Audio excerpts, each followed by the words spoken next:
ठीक है, आज तो ऐसा सत्र सुनने को मिलने वाला है कि बस हमारी यहाँ से अगर हमने ध्यान दे दिया तो हो सकता है कि हमारे भविष्य में हम दूसरी ही राह पकड़ लें।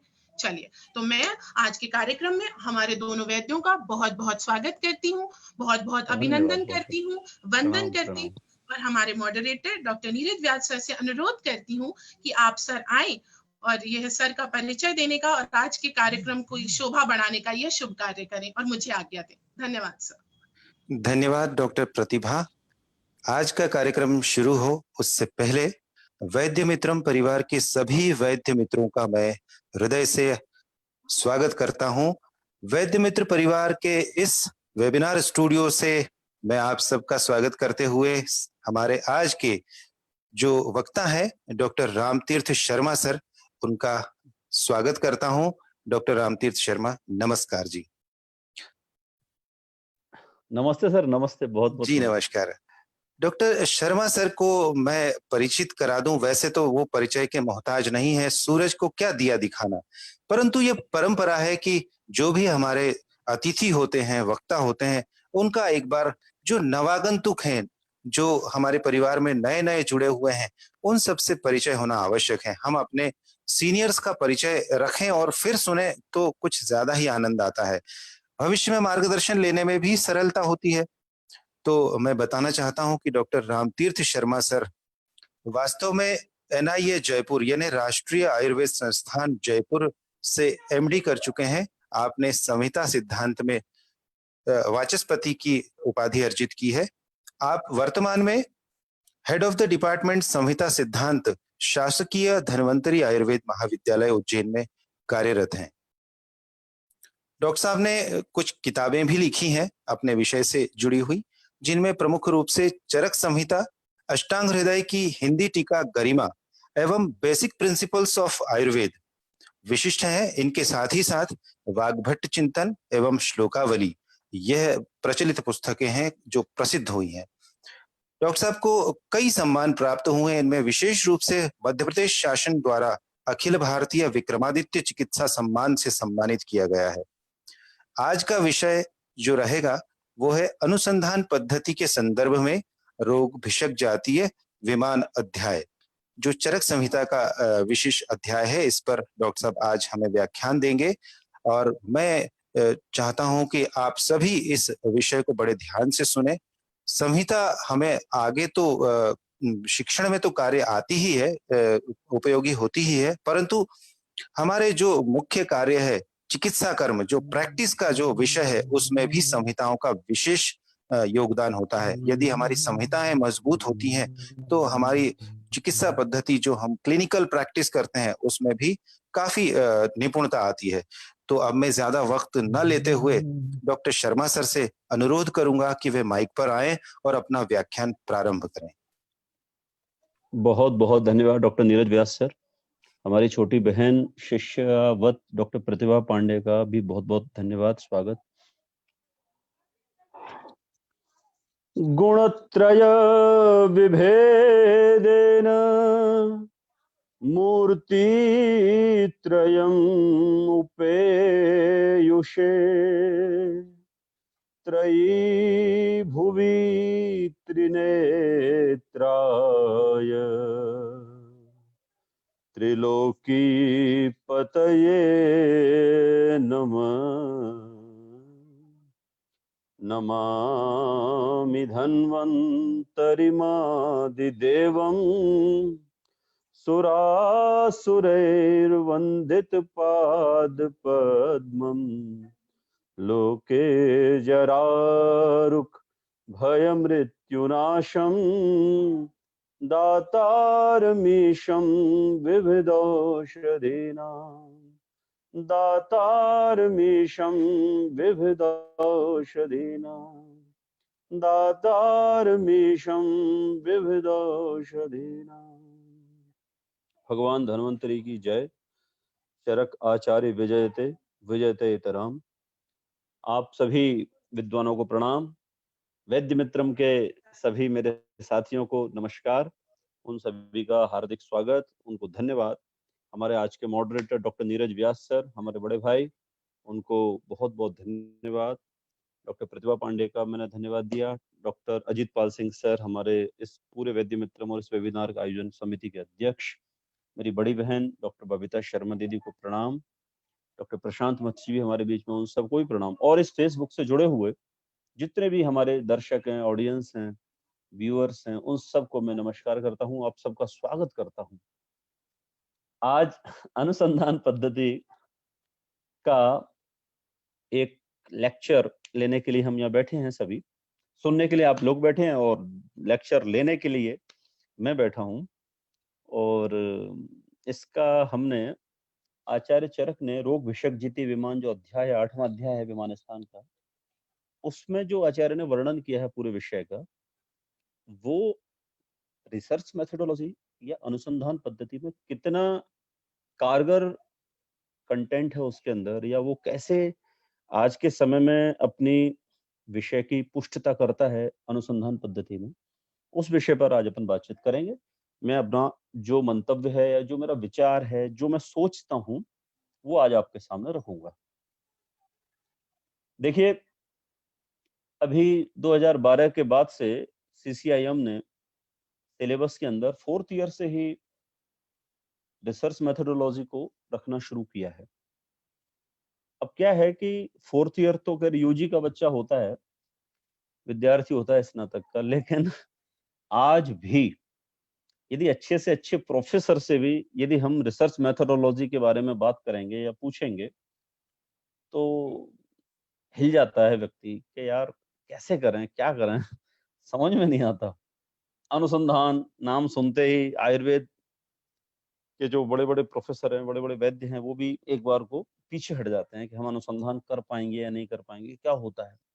इलेक्ट्रॉन माइक्रोस्कोप्स, बड़ी बड़ी इंस्ट्रूमेंट्स, बड़ी बड़ी लैब्स, बड़े बड़े डाटा, बड़े बड़े सर्वे सैंपल्स, बड़ी बड़ी हाइपोथेसिस, इन सब की परिकल्पनाएं और चित्र, भयावह चित्र हमारे सामने आ जाते हैं, हम डर जाते हैं, तो अनुसंधान से फिर पीछे हट जाते हैं। देखिए मित्रों, डरने की कोई जरूरत नहीं है, तो डरना मना है। और ये मैं नहीं कहता इस बात को, आज से 30-40 साल पहले सिप्पी साहब ने शोले फिल्म में गब्बर सिंह से भी कहलवाया कि जो डर गया तो मर गया। इसलिए डरने की तो जरूरत है ही नहीं। और अभी रामगोपाल वर्मा ने भी फिल्म बनाई, डरना मना है। तो डरना तो है ही नहीं किसी को, सामान्य बात है। क्योंकि डर के आगे जीत है। हाँ बहुत सही बात कही, बहुत बढ़िया बात कही। अब मेरा अगला वाक्यांश यही होने वाला था, आपने मेरे मुंह की बात छीन ली। आपका बुद्ध निश्चित रूप से एकदम सटीक है गुरु के साथ।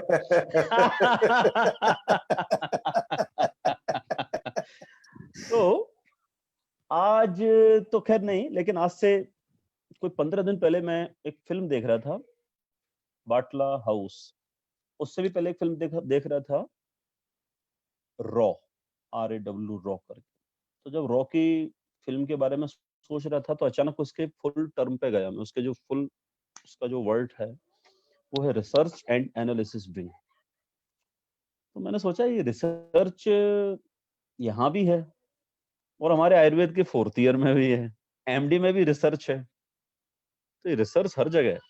फिर एक CID चलता है, वहां भी रिसर्च करते हैं वो लोग, यानी पुलिस में भी रिसर्च है, जासूसी में भी रिसर्च है, चिकित्सा में भी रिसर्च है, आयुर्वेद में भी रिसर्च है। रिसर्च पीछा नहीं छोड़ रही कहीं। तो रॉ के लोग, एजेंट्स लोग कैसे रिसर्च करते हैं, इस पर जरा देखें, अपन गौर करें। तो उनका जो पूरा तंत्र है, वो पूरा का पूरा तंत्र कम्युनिकेशन और इंफॉर्मेशन, सूचना और संवाद, इस पर आधारित रहता है। मुखबिरी, उनके एजेंट्स, उनके स्लीपर सेल्स, उनके कंटेंट्स, उनके कम्युनिकेशन, उनके जासूस। टाइगर जिंदा है, टाइगर एक था टाइगर, पूरी पिक्चर ही टाइगर के ऊपर है वो। तो ये जो रिसर्च है, इसके भी ये 2 टूल जो हैं, ज्ञान यानी सूचना, और मुखबिरी, कम्युनिकेशन, संवाद। अब संवाद में से सम हटा दीजिए आप, क्या बचता है, वाद। वाद क्या है, वदनम वाद। अब देखिए हो गया ना सरल। हम परेशान होते हैं रिसर्च को लेके, रिसर्च पता नहीं क्या है, अनुसंधान पता नहीं क्या है।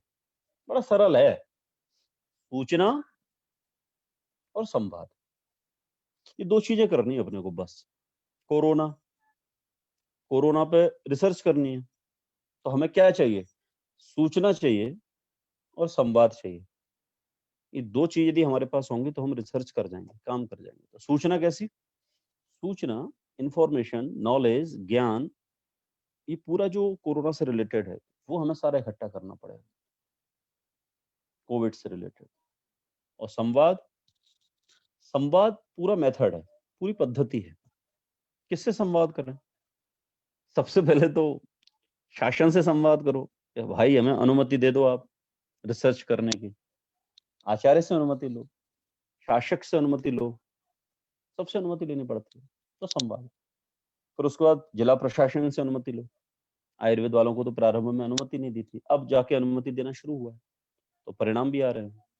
फिर रोगी से संवाद स्थापित करिए, फिर रोगी को औषधि देने के बाद फिर संवाद कीजिए। तो वाद जो है या संवाद जो है वो आधार है किसका? रिसर्च का।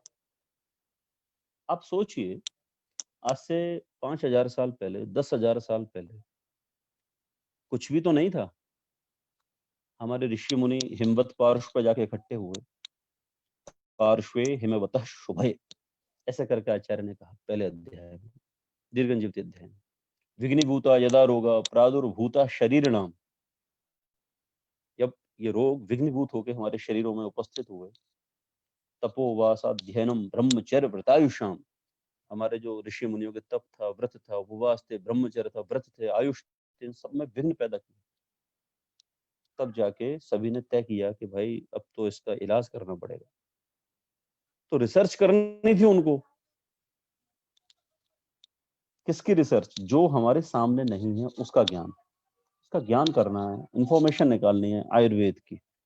चिकित्सा कैसे होगी? आप सोचिए कि यदि आप कुछ भी नहीं जानते किसी चीज के बारे में, तो आप क्या करेंगे? आप डिस्कशन करेंगे। क्राइम पेट्रोल चल रहा है, क्राइम पेट्रोल चल रहा है। हमारी धर्मपत्नी क्राइम पेट्रोल की बहुत बड़ी शौकीन है, भयंकर। तो क्राइम पेट्रोल में जाती हैं वो, सूचना आती है मर्डर हुआ, बस अब रिसर्च है पूरे की पूरी।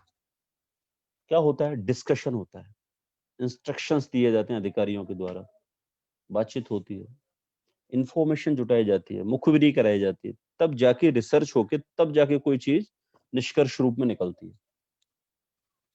तो रिसर्च है।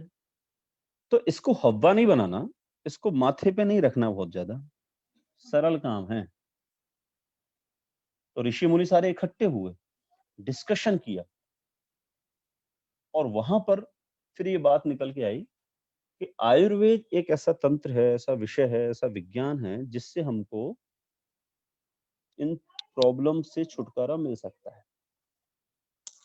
तो कह सहस्त्राक्ष भवनम गच्छेत प्रष्टुम शचीपतिम, कौन जाएगा इंद्र के भवन में प्रष्टुम शचीपतिम पूछने के? तो इन सब बातों से निचोड़ निकला कि उस समय जो एक रिसर्च का मेथड हुआ करता था, टूल हुआ करता था, वो इकट्ठा होना और डिस्कशन करना, ये इंपॉर्टेंट टूल था उस समय के लोगों का। तो इसको नाम दिया गया संभाषा का। संभाषा, संभाषा यानी कि भाषा सम्यक रूप से, भाषण अच्छी तरह से, भाषण सबके साथ सम्मिलित रूप में होके करना, दैट्स कॉल्ड संभाषण।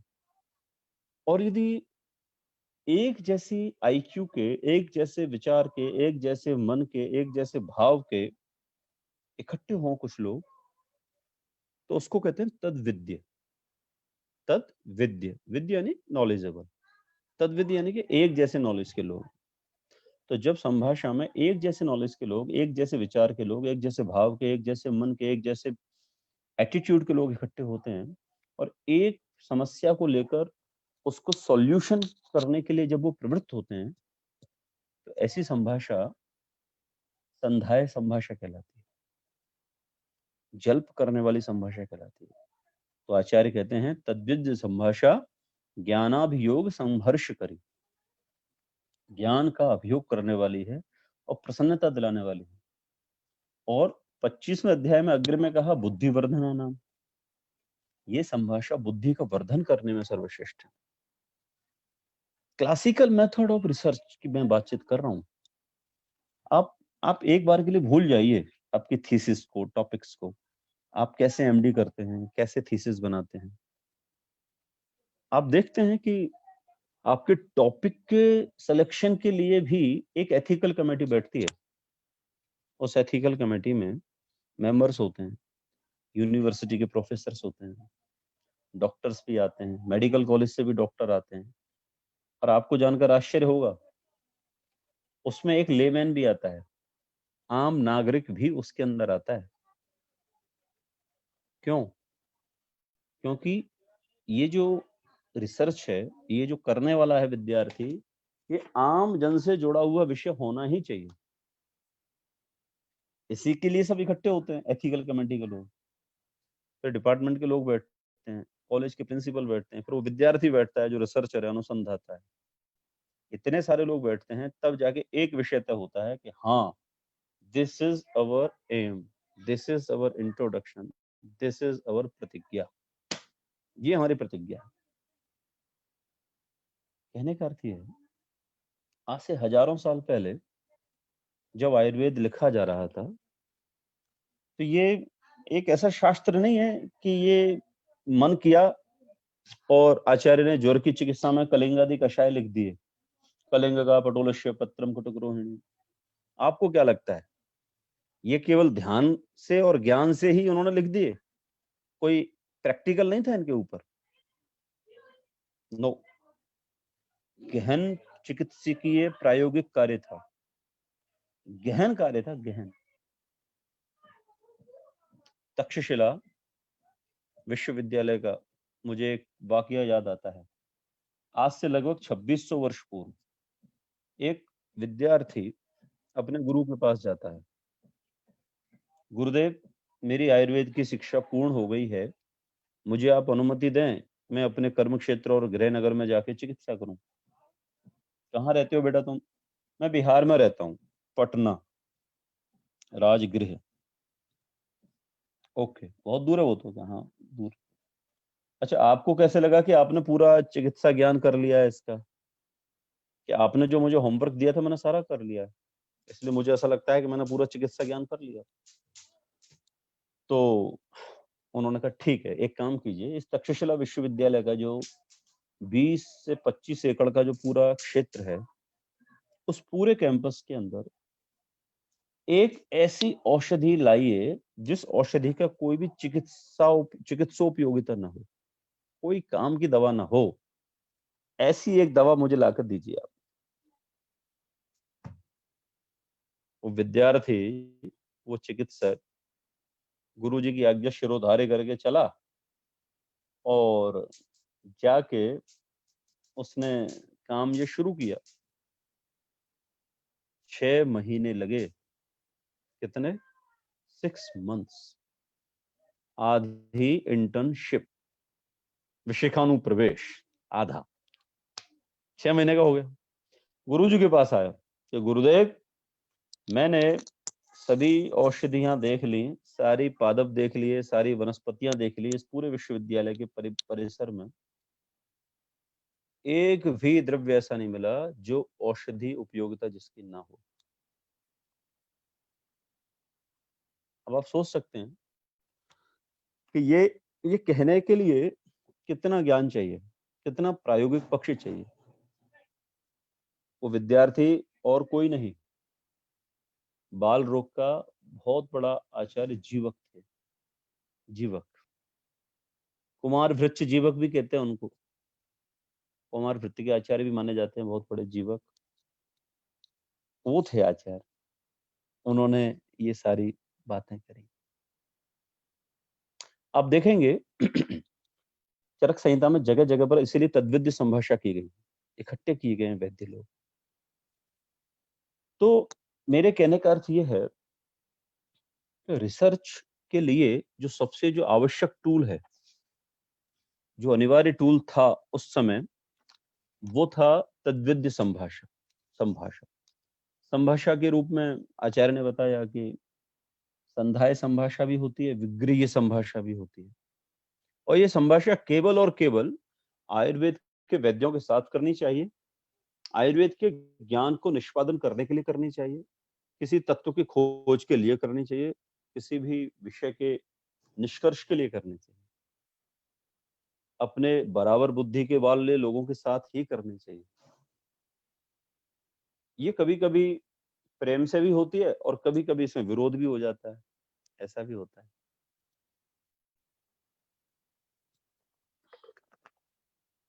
उज्जैन में 2005 में एक बहुत बड़ी सेमिनार थी।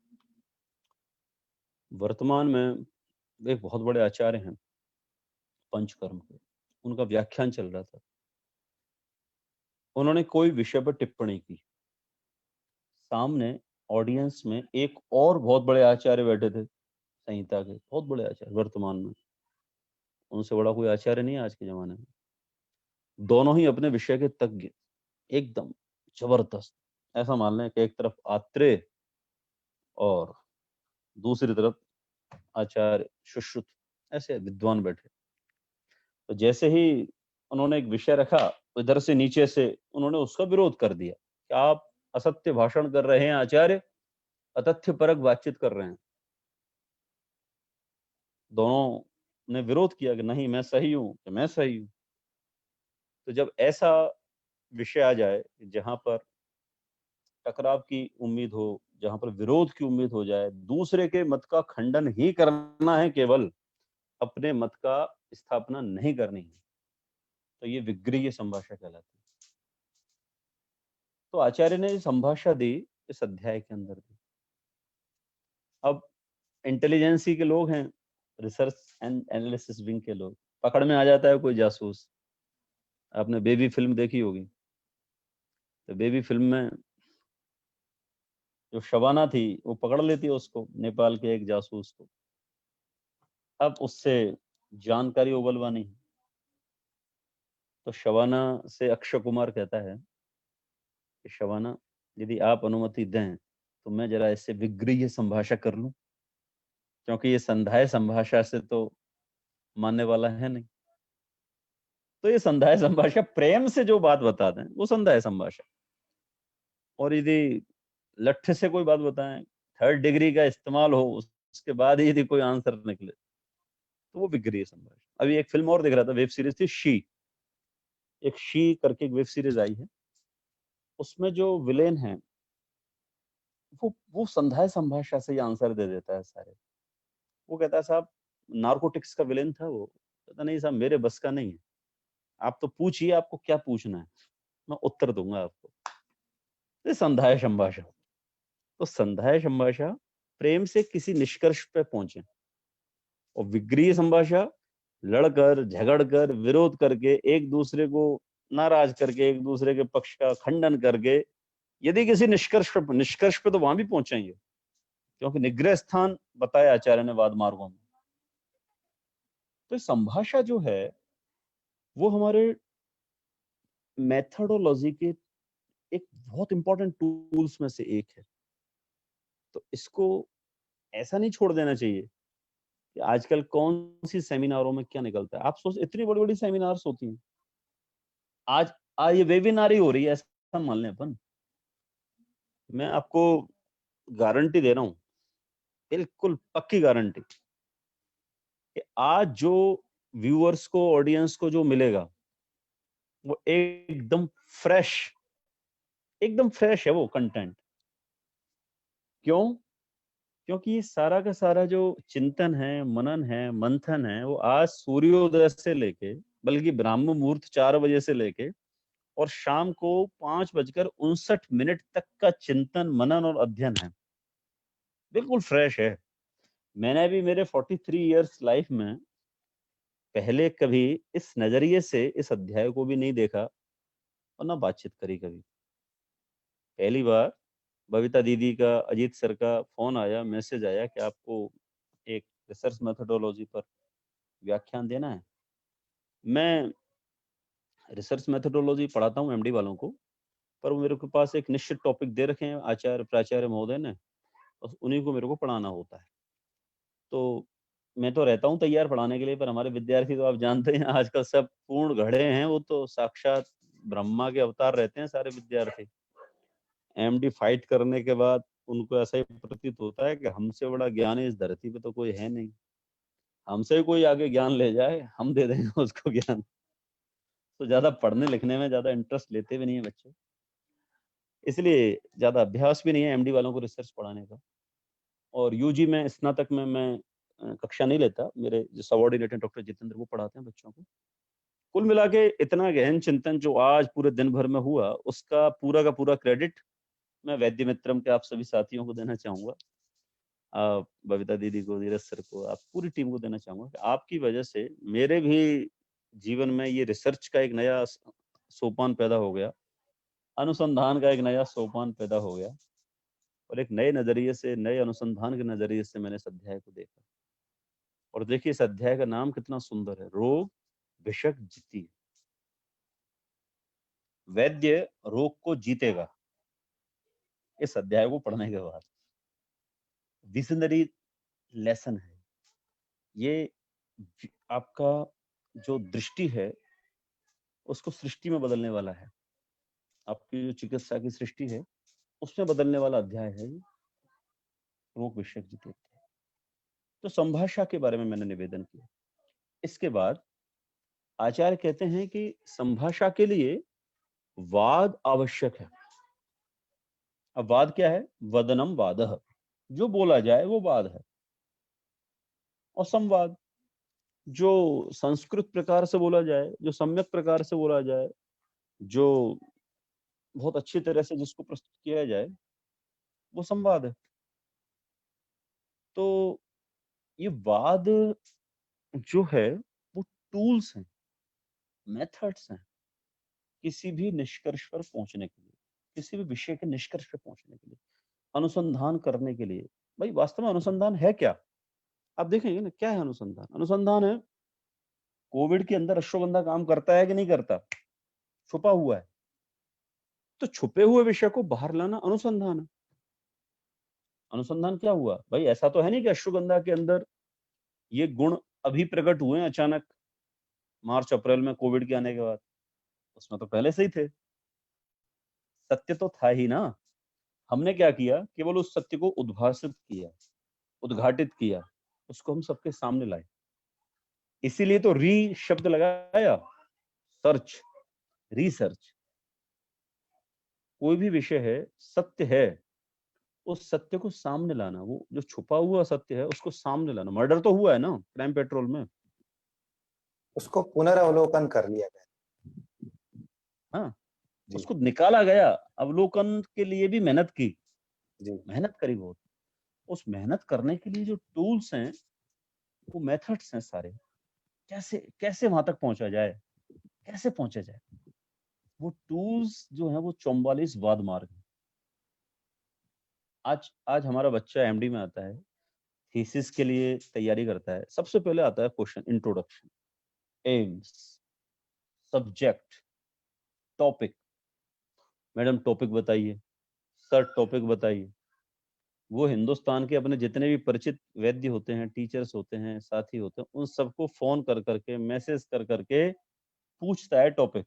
तो सर मेरे को टॉपिक बताइए, मेरा टॉपिक क्या है, मेरा टॉपिक क्या है। करना उसको वही है जो उसका गाइड बताएगा, पर वो परेशान सबको करता है। टॉपिक बताइए सर, टॉपिक बताइए। नहीं भले आदमी, तेरे को करना वही है जो तेरा गाइड बताएगा, तो तू हमको क्यों परेशान कर रहा है? तो बड़ा अच्छा उत्तर दिया मेरे एक विद्यार्थी ने, यूजी मेरे यहाँ से करके गई वो, तो गुरुजी मैं बस इतना सा बताने के लिए फोन किया है कि मैं एमडी कर रही हूँ। और मैं रिसर्च करना चाहती हूँ। उद्देश्य आप बताओ चाहे मत बताओ, उद्देश्य यही है कि मैं एमडी कर रही हूँ और मैं अब रिसर्च में जा रही हूँ, इसलिए बस इस सूचना के लिए मैंने आपको फोन किया है। आप मुझे बता देंगे तब भी मेरा गाइड उसको मानने वाला नहीं है। गाइड जो करेगा वही मेरे को करना। तो ये जो इंट्रोडक्शन है, ये जो टॉपिक है, ये जो सब्जेक्ट है, ये जो इश्यू है, ये जो प्रॉब्लम है, ये जो प्रतिज्ञा है हमारी, एम्स है, ऑब्जेक्ट है, यही तो प्रतिज्ञा है। तो प्रतिज्ञा किसने बताई? साध्य निर्देशो प्रतिज्ञा, आचार्य कहते हैं। वाद, बोलना, मेरे को ये करना है, मेरे को स्थापित करना है कि जो त्रिकटु है वो इसके अंदर लाभकारी है। रेस्पिरेटरी ट्रैक्ट के जो इन्फेक्शंस होते हैं उनको रोकने में त्रिकटु लाभकारी है। ये मेरे को सिद्ध करना है। वाद बोलता है, ये प्रतिज्ञा है, ये स्थापना है, ये प्रतिस्थापना है, ये जिज्ञासा भी है, ये प्रॉब्लम भी है, और ये व्यवसाय भी है। क्या बोलते हैं आचार्य? कितना सुंदर कहा, व्यवसायो नाम निश्चय, व्यवसायो नाम निश्चय। हमारे बच्चों से हम पूछते हैं कि आप कौन से कोर्स में पढ़ रहे हैं? बीएमएस, प्रथम व्यावसायिक सत्र, फर्स्ट प्रोफेशनल। प्रोफेशनल क्यों है आप? प्रोफेशनल क्यों है? तो सर हम बिजनेस करेंगे। तो मैंने कहा चिकित्सा तो सेवा है, बिजनेस है क्या सेवा है? पर गुरुजी इसका नाम तो व्यावसायिक सत्र है, व्यवसाय के लिए है। तो व्यवसाय क्या है? बिजनेस है क्या? ना, व्यवसाय बिजनेस नहीं है, व्यवसाय व्यापार भी नहीं है ना, ये तो सेवा ही है। फिर इसको व्यवसाय क्यों कहा? देखिए चरक ने कितना अच्छा उत्तर दिया, व्यवसायो नाम निश्चय। क्या बात, अभी कहां दिया है? ये दिया रोग विशेषज्ञ में, विमान में दिया, आखिरी में जाकर। बीचों बीच में बताया, वाद मार्ग में बताया, बीचों बीच में बताया। तो वहां तक पहुंचेगा कौन? ना तो हमें धैर्य है, ना हम पढ़ सकते हैं, ना हमें पढ़ाता है कोई। बस प्रथम वर्ष में बता दिया व्यावसायिक सत्र में, और प्रथम वर्ष से भाई द्वितीय वर्ष भी हो गया, तृतीय वर्ष भी हो गया, चतुर्थ वर्ष भी हो गया, डिग्री हो गई भाई की, प्रैक्टिस भी चल रही है, जिंदगी का आखिरी पड़ाव भी है। पूछ लिया भैया तुमने कौन सा कोर्स किया था? बीएमएस किया था। वो कैसा कोर्स है? व्यावसायिक कोर्स है। व्यवसाय क्यों? कि जिंदगी भर व्यवसाय किया, मैंने व्यापार किया, उससे पैसा कमाया। अच्छा, इसलिए व्यवसाय ना, ये निश्चयात्मक कोर्स है, नार्थार्थम नापि कामार्थम। चरक ने प्रतिज्ञा कराई है। रसायन अध्याय, आयुर्वेद समुत्थानी अध्याय में प्रतिज्ञा है। ये नाम क्या है? आयुर्वेदीय समुत्थानी अध्याय। आयुर्वेद के समुत्थान के लिए जो अध्याय कहा गया वो आयुर्वेद समुत्थानी अध्याय, उसमें प्रतिज्ञा है चरक की, नार्थार्थम नापि कामार्थम, ना ये अर्थ के लिए है, ना ये कामनाओं की पूर्ति के लिए है। मैं तेरी डॉक्टरी ट्रीटमेंट कर रहा हूं, तू मेरे को, मैं तेरी दवाई भी लिख रहा हूं, मेरा मलेशिया टूर पैकेज दीजिए। 3 दिन 5 रात दुबई में बिताना चाहता हूं, अकेला, फैमिली नहीं जाएगी, आपकी दवाई मैं लिखूंगा। ये कामनाएं, कामनाओं की पूर्ति के लिए है क्या? ना, काय के लिए? नार्थार्थम नापि कामार्थम अथ भूत दयाम प्रति। अथ, अथ का ये मंगलकारी काम है। अथ यानी मंगलकारी, सामान्य काम नहीं है, निश्चय रूप से ये मंगलकारी कार्य है, और भूत दया के लिए ही है केवल। प्राणी मात्र पर दया की भावना से, प्रेम की भावना से, करुणा की भावना से, कल्याण की भावना से, मित्रता की भावना से, सेवा की भावना से, बिना किसी अपेक्षा की भावना से समर्पित होकर जीवन भर you have to serve the society. This is your oath, and this is not Hippocratic oath. This is चारकीय ओथ, इस चरक की प्रतिज्ञा है. You have to follow that whole your life. इस पूरे जीवन भर की प्रतिज्ञा है आप. ये निष्कर्ष है और यही अनुसंधान भी है, शोध है ये. भाई अगर प्रेम का पढ़े सुपंडित होए.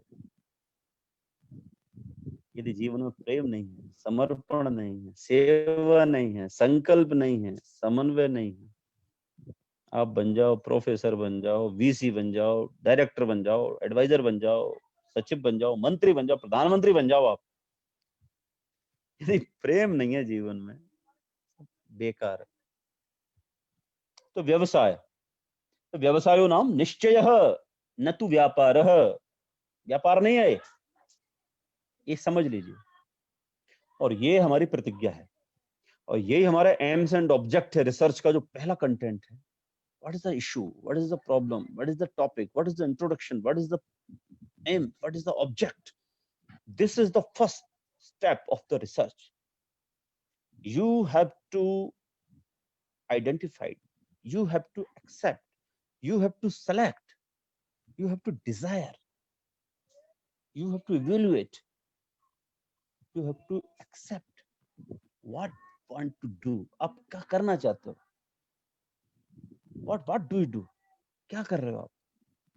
I am doing research about this topic, that this Arogyam Kashayam, this Shirish Amritadi Kwatham, this Amritadi Kwatham, this Guduchari Kwatham, this Kalingadi Kashayam, this Ashwagandha, this Muleti, this Giloe, this Brahmi, this Bhumyamalgi, this Kalmek is efficacious in COVID-19 or not. This is my problem. This is my topic. This is my issue. And that's called Pratigya. According to Charak, Vadmark, this is the Pratigya. ये पहला है. ये वाद भी है, स्थापना है, प्रतिस्थापना है, प्रयोजन है. ये व्यवसाय है, ये जिज्ञासा है. क्या है, क्या है, क्या है आपका उद्देश्य? मेरा उद्देश्य कोविड-19 पर अश्वगंधा का प्रभाव देखना, चिकित्सा की तरफ. अगला स्टेप, हेतु. कैसे करोगे? What are the tools? What are the methods of your research? कैसे करोगे? मुझे सबसे पहले द्रव्य चाहिए,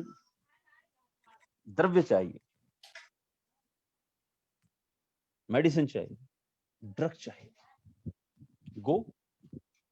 go to your script, go to your text, go to your library, go to your digital library, go to your encyclopedia, go to the Google Guru. Google Guru.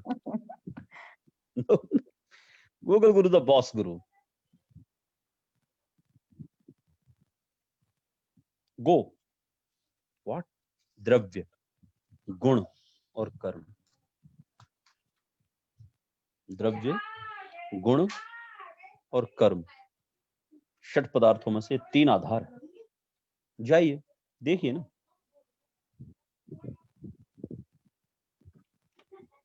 तो द्रव्य गुणाचार्यों के पास जाइए, गुण समझिए, कर्म समझिए, उसके बाद उसका सिलेक्शन कीजिए. हेतु, ड्रग का सिलेक्शन करना, ड्रग की पूरी हिस्ट्री निकालना, पूरी फार्मेकोलॉजी निकालना, पूरी द्रव्य गुण वीर्य विपाक निकालना, पूरा उसका आप्तोपदेशित जानकारी निकालना, हैबिटेट निकालना, कल्टीवेशन निकालना, उसके पूरे पंचांगों के बारे में जानकारी निकालना, पूरी हिस्टोलॉजी समझना, सारा नॉलेज लेना द्रव्य के बारे में. What is this? आप्तोपदेश के माध्यम से द्रव्य को जानना, द्रव्य गुण और कर्म, उसका गुण समझना, उसका कर्म समझना, और फिर सामान्य और विशेष और समवाय, सामान्य और विशेष के द्वारा उसके प्रभाव को समझना. हेतु, ये टूल्स है, टूल्स.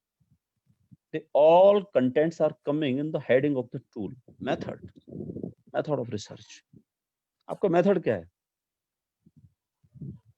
सभ्य विचार. आचार्य चरक ने एक वाद मार्ग दिया, सभ्य विचार। क्या है सभ्य विचार? सभ्य विचारो अनैकांतिक। व्यभिचारी है वो पुरुष, ऐसा बोलते हैं। व्यभिचारी जिसके कई सारी गर्लफ्रेंड्स हों, व्यभिचारी। अनैकांतिक, सभ्य विचारो सो नैकांतिक। हेत्वाभास, हेतु एकांतिक होता है, सभ्य विचारी नहीं होता, अनैकांतिक नहीं होता, एक ही अर्थ को दिखाने वाला होता है हेतु। तो यहाँ सब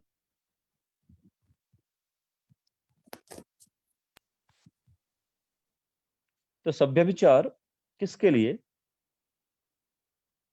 द्रव्य की बहुलता, चिकित्सा के कॉन्सेप्ट की बहुलता, आचार्यों से ज्ञान प्राप्त करने की बहुलता, शिक्षकों से बातचीत की बहुलता, मेथड्स की बहुलता, ये व्यभिचार हैं सारे। एक ही लाइन पर काम नहीं करना, कोई भी चीज छूटनी नहीं चाहिए। तो ये मेथड है, टूल है। यहाँ पर दूसरे तरीके से सभ्य विचार को भी सकारात्मक रूप से वाद मार्गों में लिया है। प्रमाणों को लिया, शब्द, आप्तोपदेश प्रमाण, यहां पर शब्द का प्रयोग किया वाद मार्गों में, शब्द। अब देखिए, रिसर्च शुरू हो गई। आप्तोपदेश किसका प्रमाण है? चरक का विशेष प्रमाण है।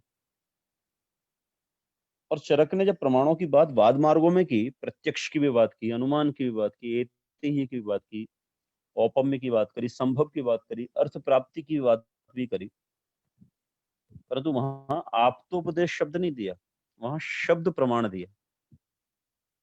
अब ये कैसे संभव है? कोई व्यक्ति एक जगह आप्तोपदेश कहता है, एक जगह शब्द कहता है। हाउ? ये वाद मार्ग हैं, आप्तोपदेश प्रमाण है। और यहां पर आप्तोपदेश को वाद मार्गों में लाके उसकी महत्ता को आप कम नहीं कर सकते। आप्त का उपदेश, ये एक सम्माननीय कंटेंट है। आचार्यों को, ऋषि मुनियों को, अपने गुरुजनों को महत्ता देते हुए आप्त को यहाँ पर वो नहीं लाए, शब्द को लाए। प्रत्यक्ष, प्रत्यक्ष के बिना तो संभव ही नहीं है अनुसंधान, संभव ही नहीं है। मरीज का माथा तप रहा है, बुखार आ रहा है, गले में खराश है, उसको गंध का ज्ञान नहीं हो रहा है, बोल रहा है ना, आपकी इंद्रियों के द्वारा प्रत्यक्ष हो रहा है।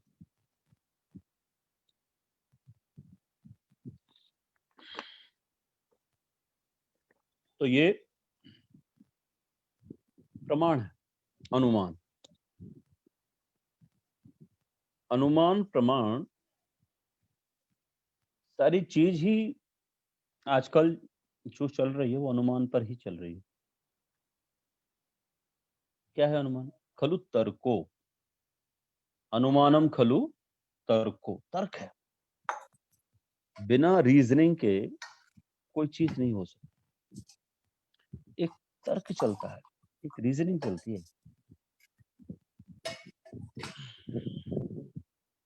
क्राइम पेट्रोल में कोई मर्डर होता है तो उसके पीछे एक ठोस वजह तलाशती है पुलिस। यार इसके पीछे रीजनिंग क्या है, रीजन क्या है, कारण क्या है, तर्क क्या है, ये मर्डर क्यों हुआ है, लॉजिक देखते, लॉजिक। युक्ति अपेक्षा, युक्ति की अपेक्षा करने वाला तर्क, तब वो उस मर्डर तक पहुंचते हैं, मर्डरर तक। हत्या किसने की? आपके पास क्या है, ठोस वजह है क्या?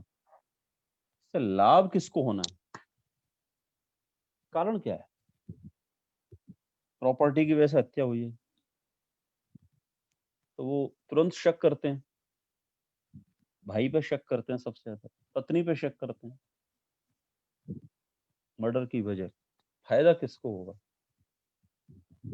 तो जिसको फायदा होगा उसी से सबसे पहले पूछा जाएगा।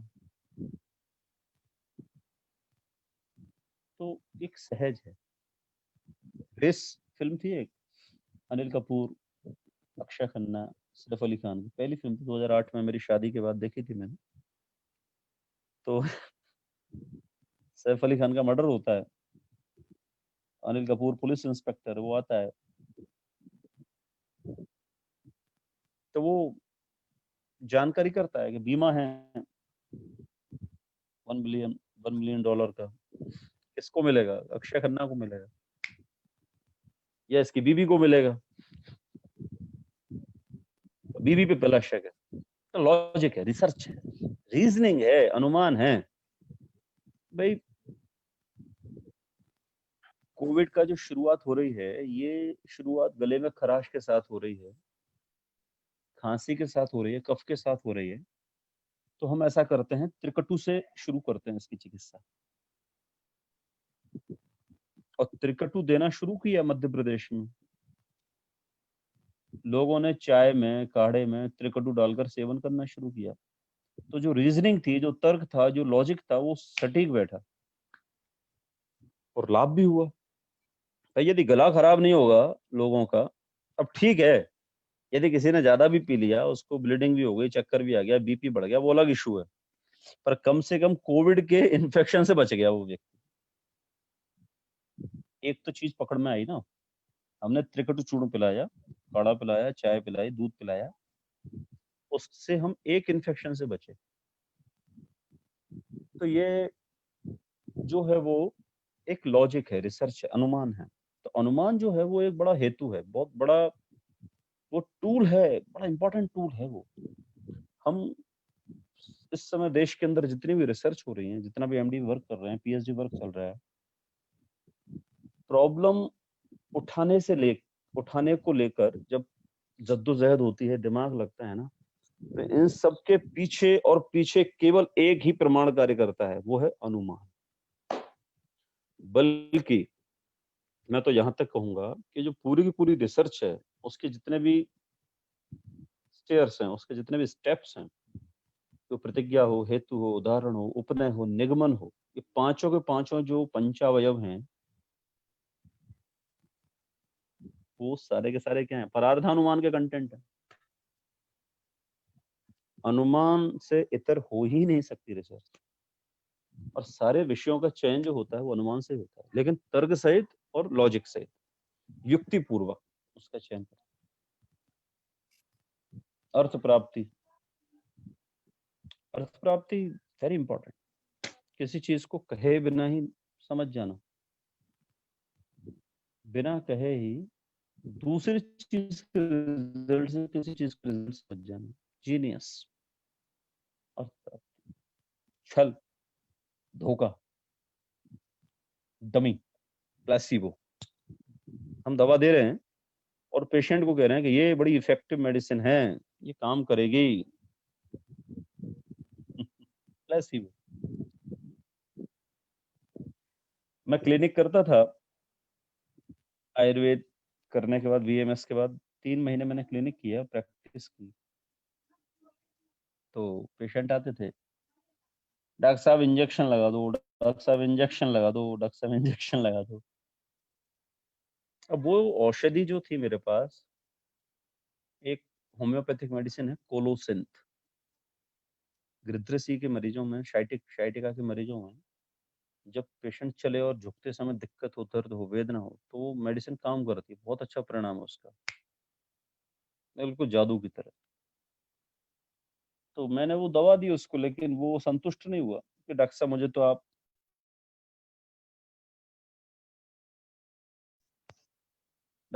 मुझे तो आप इंजेक्शन ही लगाओ।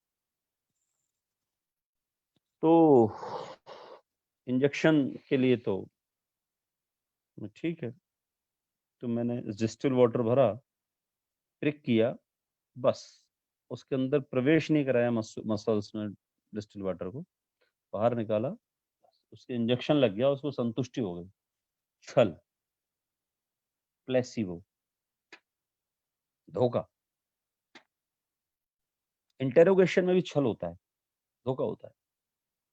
दोनों पार्टनर हैं, एक पार्टनर को दूसरे कमरे में बिठाया, इधर उससे पूछना शुरू किया तो वो तो ऐसा कह रहा था तेरे बारे में, अच्छा, धोखेबाज है, कमीन है, बेकार आदमी है, उसने मेरे को धोखा दिया है, गद्दार है।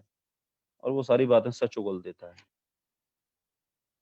तो रिसर्च के लिए, शोध के लिए छल भी काम करता है। वाद मार्गों में से छल का स्थान दिया।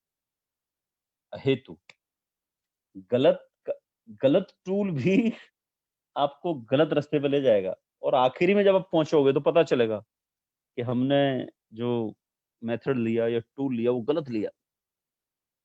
ठीक है भाई, गलत लिया तो आप भुगत दिए। तो ये हेतु। फिर आता है उदाहरण,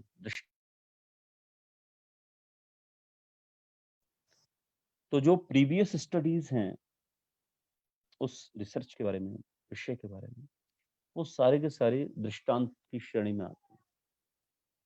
सुनिएगा, दृष्टांत उपनय। उपनय डिस्कशन में आता है।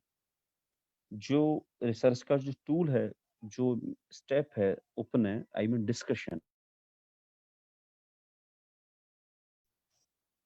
वो जो डिस्कशन है वो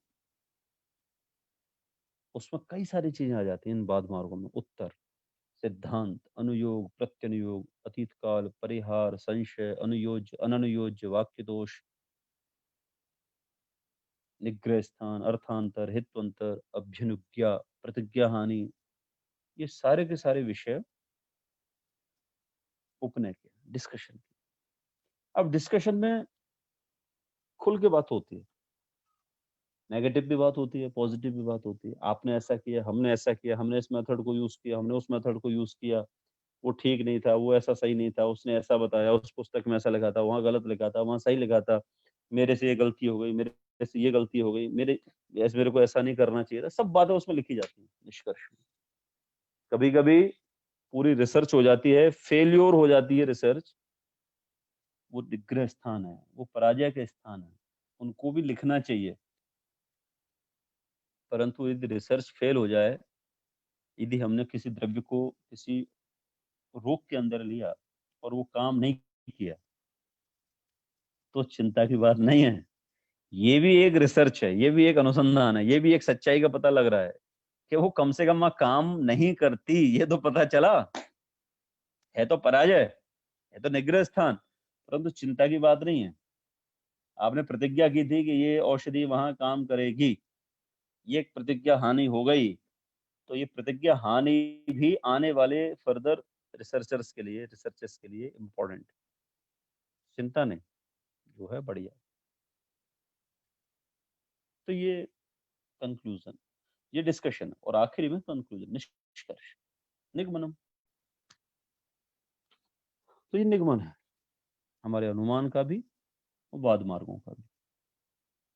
मेरा निवेदन ये है,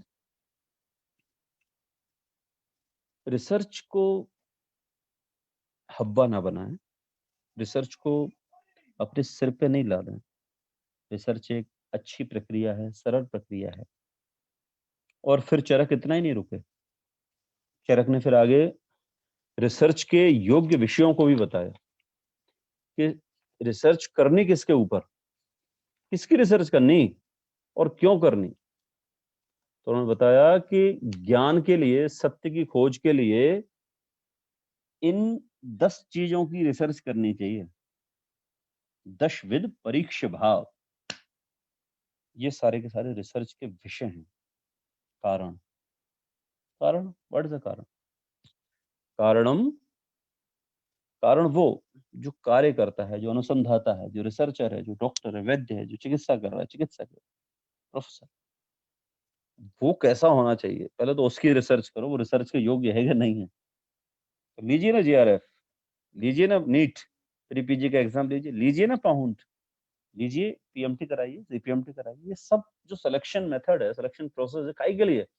कारण के लिए ही है ये।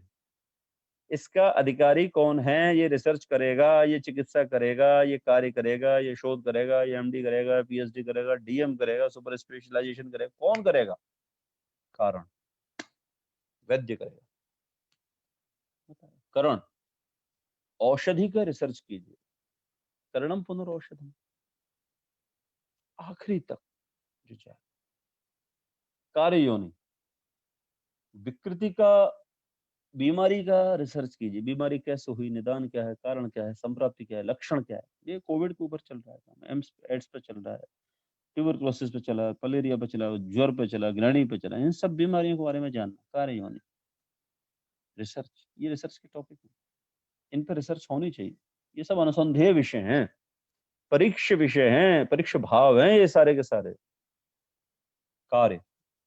चिकित्सा, कैसे चिकित्सा करनी, कौन सा मेथड अपनाना, संशोधन अपनाना, रसायन अपनाना, संशमन अपनाना, ऋतुचर्या अपनाना, स्वस्थ वृत्त अपनाना, योग से करना, प्राणायाम से करना, द्रव्य से करना, निरद्रव्य से करना, अद्रव्य से करना, सत्वावजय से करना, मेथड मेथड ऑफ ट्रीटमेंट, कार्यफलम। रिसर्च केवल इतनी नहीं है कि पेशेंट मेडिकल कॉलेज से सही हो गए, हमने विदा कर दिए, इतने पेशेंट आज कोरोना के सही हुए, घर पहुंच गए, इससे काम नहीं चलेगा। कार्यफल, वो सुखपूर्वक वहां रह रहा है कि नहीं रह रहा, ये भी पता लगाना पड़ेगा, अनुसंधान के योग्य। छोड़ना नहीं है रिसर्च, अधूरी नहीं छोड़ना, और इसके इतना भी नहीं, अनुबंध, उसको सुख मिल रहा है कि नहीं मिल रहा है जीवन में, ये भी आवश्यक है। अनुबंधस्तु खलु आयु, ये भी रिसर्च का विषय। देश, देश, भूमि और आतुर, रोगी, रोगी की परीक्षा, रोगी का अनुसंधान, पूरी रोगी की परीक्षा देश परीक्षा है, देश परीक्षा अनुसंधान है, उसकी प्रकृति से, विकृति से, सार से, संगठन से, सत्व से, सब चीजों से पता लगाना, तब जाके ये अनुसंधान होगा उसका। काल, काल के बारे में जानना, काल क्या, रिसर्च करना, प्रवृत्ति और उपाय, ये सारे अनुसंधान के विषय हैं। समय निश्चित रहता है, सीमा रहती है, ये विषय तो वास्तव में पूरे 1 वर्ष का विषय है, 1 घंटे में इसको पूरा करना संभव नहीं। ये मैंने आपको दिशा दी है, मेरे विद्यार्थियों के लिए एक दिशा है, ये कोई एकांतिक नहीं है कि बस ये समाप्त हो गया। आप इस विजन से, इस दिशा से, इस दृष्टि से सोचना शुरू कीजिए, एक नई दृष्टि से आपको एक नई सृष्टि का ज्ञान होगा, ये मेरा निवेदन है। मैं मेरे सभी विद्यार्थियों से, आयुर्वेद के साथियों से बस एक ही निवेदन करना चाहता हूँ, सभी मित्रों से, सभी विद्यार्थियों से, सभी चिकित्सकों से, सभी मेरे वरिष्ठों से, अपने जीवन का सर्वस्व अब आयुर्वेद के माध्यम से जन सेवा और चिकित्सा में हमें लगाना चाहिए, इस ज्ञान के अवगाहन में लगाना चाहिए। ज्ञान और चिकित्सा पुरुषार्थ, ये 2 जो हमारे पंख हैं, इनके माध्यम से हम इस विश्व को कल्याण दें, हम इस विश्व को आनंद दें, हम इस विश्व को निरोगी करें। मैं बता रहा हूं आपको, ये आयुर्वेद अमृत है, अमृतों में ही सर्वश्रेष्ठ है, आयुर्वेदोमृता नाम। क्यों है अमृतों में सर्वश्रेष्ठ, क्यों है किसी के पास ब्राह्मी ब्रेन के लिए, है किसी के पास शंखपुष्पी संसार में, किसी भी चिकित्सा पद्धति के पास, है किसी के पास गिलोय? अरे हृदय के लिए अर्जुन कोई दे सकता है क्या? कोई पुनर्नवा दे सकता है किडनी के लिए? कोई बताएगा ये कहां से आए ये सारे द्रव्य? कोई भूम्यावल की, कोई काल में, कौन पैदा करता है, कौन ने बताया, किसने बताया? ये सब रिसर्च है हमारे ऋषि मुनियों की, हमारे पूर्वजों की, हमें ये बैठे बिठाए फ्री में मिल रही है। बहुत बड़ा उपकार है उन लोगों का, उस उपकार का, उस ज्ञान का जो हमको मिला है, उसकी कृतज्ञता तभी है प्रभु जब ये जनता जनार्दन तक हम उस विषय को पहुंचाएं। जनता को पता ही नहीं है। अभी हमारी ड्यूटी सिविल हॉस्पिटल में लगाई है, पेशेंट आता है, साहब मेरे यहाँ गांठ हो रही है, डॉक्टर कहता है इसका ऑपरेशन कर डालो। अरे देवता, एक कांचनार गुग्गुलू लेके तो देख, 1 महीने, केवल 1 महीने ले ले, आराम ना हो तो बताना। अज्ञानता के कारण से सारा संसार गलत दिशा में जा रहा है, भैया बचा लो इसको। मेरे सभी मित्रों से, साथियों से, चिकित्सकों से बड़ा निवेदन है मेरा, वेबिनार का उद्देश्य ज्ञान तो है ये देना, पर ये संदेश देना भी है कि ये जो आपको मिल रहा है ना, अमृत मिल रहा है, इस अमृत को पहुंचाओ जनता तक। आपका पड़ोसी, आपका आपका कोई भी व्यक्ति जो आपके टच का है ना, वो उसको ये पता रहना चाहिए कि यार एक बार आयुर्वेद का कंसल्टेशन बॉस से ले लो, डॉक्टर साहब से ले लो, और इसके लिए आपको मेहनत करनी पड़ेगी। यदि आपका पड़ोसी, आपका साथी, आपका परिवारी, आपका मित्र, आपका जानने वाला आपको महत्व नहीं देता है उसके जीवन में, तो ये आपके जीवन की असफलता है, ये आपके जीवन की निरर्थकता है। ये आपने इस धरती पर केवल और केवल वजन उठाने के लिए पैदा होकर अवतार लिया है। आपके जीवन का कोई उद्देश्य नहीं है।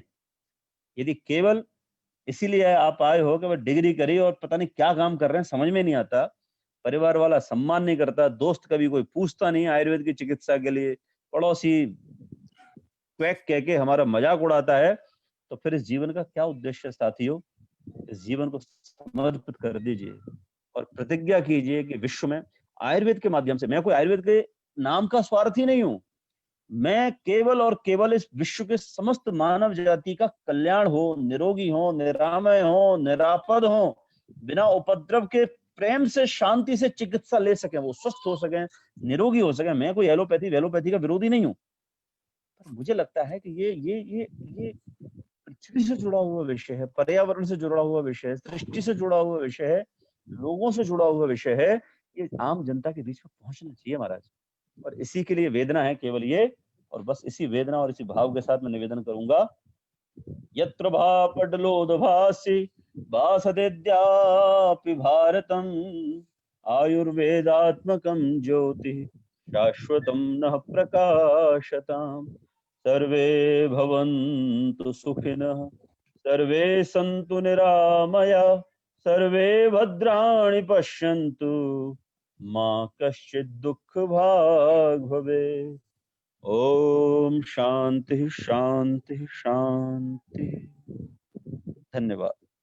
वाह सर, आज आपको सुनकर के जो ज्ञान प्राप्त तो हुआ ही है, वो तो आज का उद्देश्य था ही आज की इस संभाषा का कि हमें आपसे ज्ञान प्राप्त करना है, परंतु इसके साथ साथ एक अनुभूति विशेष रूप से मुझे जो हुई वो ये कि आपका आत्मतत्व कितना निर्मल है। ये जानकर बड़ा आनंद हुआ कि आज हम ऐसे व्यक्तित्व के सामने बैठे हैं, ऐसे व्यक्तित्व को सुन रहे हैं जिनका आत्मतत्व इतना निर्मल है। हमारे आयुर्वेद शास्त्र में एक बात कही है, वैद्य के जो गुण बताए हैं उसमें एक बात कही है, शुचिर भिषकः, शुचिता पूर्ण होना चाहिए। तो शुचिता पूर्ण भिषक होना चाहिए मतलब उसका रंग रोगन, उसका स्वरूप शुचिता पूर्ण न हो, बल्कि उसका चरित्र, उसका आत्म तत्व भी निर्मल होना चाहिए, शुचित्व वाला होना चाहिए। तो उस बात का आज मुझे अनुभव हुआ पूरे समय। जी बिल्कुल, पूरे समय मैं आपको सुनते हुए बिल्कुल अभिभूत हो रहा था। और सामान्यतः जब मैं मॉडरेटर होता हूं तो बीच में एक दो बार वक्ता को कुछ ना कुछ प्रश्न पूछता हूं, लेकिन आज मैं बिल्कुल निशब्द था और मैं बस ये लग रहा था कि मेरे कान में ये जो मिश्री घुलती जा रही है ज्ञान की, ये इसी तरह से घुलती रहे और ये सत्र ऐसे ही चलता रहे। परंतु आपने समय को भी महत्व देते हुए और अपने वक्तव्य को यही विराम दिया। अभी वास्तव में देखा जाए तो हमारी प्यास बुझी नहीं है, हम चाहते हैं कि आपको और सुने और सुनते जाएं, क्योंकि ये पिपासा ऐसी है, ज्ञान की पिपासा कभी शांत नहीं होती है। जैसे आपने कहा कि इस वक्तव्य के लिए वर्ष भर भी शायद कम पड़ेगा, परंतु समय की अपनी सीमा है। संयोग लगेगा तो हम आपको पुनः सुनेंगे। आपसे अपेक्षा करते हैं कि आप हमें फिर से समय दें और आपको सुने। लेकिन एक बात कहेंगे कि आपने जो आयुर्वेद का ज्ञान है वो तो दिया ही, लेकिन विशुद्ध आयुर्वेद का ज्ञान आपने दिया, जो उसका मुख्य उद्देश्य है कि जनमानस तक आयुर्वेद किस तरह से पहुंचे। मतलब जो व्यवसाय शब्द का आपने जो गूढ़ अर्थ बताया है, वास्तव में वही हमारा उद्देश्य होना चाहिए कि हम प्रत्येक व्यक्ति तक आयुर्वेद चिकित्सा को पहुंचा सकें, न केवल पैसों के लिए। हमारे आचार्यों ने कई जगह कहा है कि जहां एक बात उन्होंने कही है कि जो चतुष्पाद बताए हैं उसमें रोगी के भी बारे में उन्होंने लिखा है, आढ्यो रोगी भिषक्वश्यो, मतलब धनाढ्य रोगी होना चाहिए। इसका अर्थ यह है कि उससे उपार्जन कर सकें, आप धन उपार्जन कर सकें। लेकिन धन उपार्जन सिर्फ इसलिए है कि हमारी रोजी रोटी चल सके, हमारा उदर भरण हो, हमारे परिवार का उदर भरण हो, लेकिन हम उससे अपनी अन्य जो सुख सुविधाएं हैं, जो भौतिक सुख सुविधाएं, जैसे आपने कहा था कि भाई मेरा मलेशिया का टूर फिक्स कर दो, ये उद्देश्य उसका कदापि नहीं है। उसका उद्देश्य मात्र इतना है कि हमारा जो दैनिक जी, मैं बीच में इंटरप्ट करूँगा। जी, ये यहाँ यहाँ जो आढ्य रोगी कहा है, जी, उसका उद्देश्य आचार्य वाघभट्ट का ये नहीं था कि वो स्वयं की सुख सुविधाओं के लिए या रोजी-रोटी के लिए जी, जी, उससे पैसे लेने के लिए रोगी को आढ्य कह रहा है। जी, आचार्य वाघभट्ट बड़े ही निर्मल हृदय के, जी, बहुत ही वैदिक, सनातनी और बौद्ध भी, जी, और बड़े कल्याणकारी करुणा के आचार्य थे वो। और उनके आतुरालय में हजारों रोगी निःशुल्क सेवा लेने आते थे। जी, सेवा करते थे वो। और आपको जानते हैं सेवा के लिए बहुत सहायता की आवश्यकता लगती है। जी, और आचार्य उस माध्यम से रोगियों के जो आढ्य रोगी होते थे, उसके माध्यम से उस सेवा कार्य को वो संचालित करते थे। जी, तो बिल्कुल, वो मैं आढ्य उसी पॉइंट पर आढ्य आना रोगी चाह रहा था कि हमारे गुरुवर भी यही कहते हैं कि आप जो धनाढ्य रोगी हैं, उनसे पैसा लीजिए और जो बेचारे निर्धन हैं, जो दयनीय बिल्कुल, अवस्था में आते हैं, आप उनकी मदद कीजिए। और आपका उद्देश्य ये होना चाहिए कि प्रत्येक रोगी तक आपकी चिकित्सा पहुँच सके, उसको सुलभ हो सके। इसलिए उन्होंने ये बात कही है। धनोपार्जन जो है, वो एक अलग विषय है और वास्तव में आज आपने जो आयुर्वेद का मुख्य उद्देश्य है, उसको प्रतिपादित किया, इसके लिए मैं आपका हृदय से आभार मानता हूँ। आज आपने जी, धन्यवाद। हमारे सभी सुनने वालों को, वैद्य मित्रम परिवार के सभी वैद्य मित्रों को वास्तव में आयुर्वेद का अद्भुत ज्ञान दिया है, उसके लिए मैं पुनः-पुनः आपके आगे नतमस्तक हूँ और उम्मीद करता हूँ कि आप भविष्य में भी हमें इसी तरह से अपने ज्ञान के प्रकाश से प्रकाशमान करते रहेंगे। अब मैं माइक्रोफ़ोन पर वैद्य मित्रम के किसी भी कार्यक्रम के लिए जी, तन, मन और धन से जो भी मेरे से सहयोग लग सकता होगा ना, कभी भी, मैं जी, सदैव आपके साथ हूँ। आपकी पूरी टीम बहुत ज़बरदस्त टीम है, मुझे पता है। समर्पित लोगों की टीम है and I love you all and I like you all. मैं आपके काम के लिए एप्रिशिएट करता हूँ आप सबको, और मेरा तन और मन और धन जो भी मेरी शक्ति है ना, आप सबके लिए समर्पित है। कभी भी क्या बात है सर, क्या आदेश बात है। कीजिएगा, कभी भी आपने आदेश कीजिएगा। हमें बिल्कुल आश्वस्त कर दिया, उसके लिए धन्यवाद। बिल्कुल, अब मैं बिल्कुल। माइक्रोफ़ोन पर बुलाता हूँ डॉक्टर प्रतिभा को कि वे इस कार्यक्रम को अंतिम रूप दें। डॉक्टर प्रतिभा।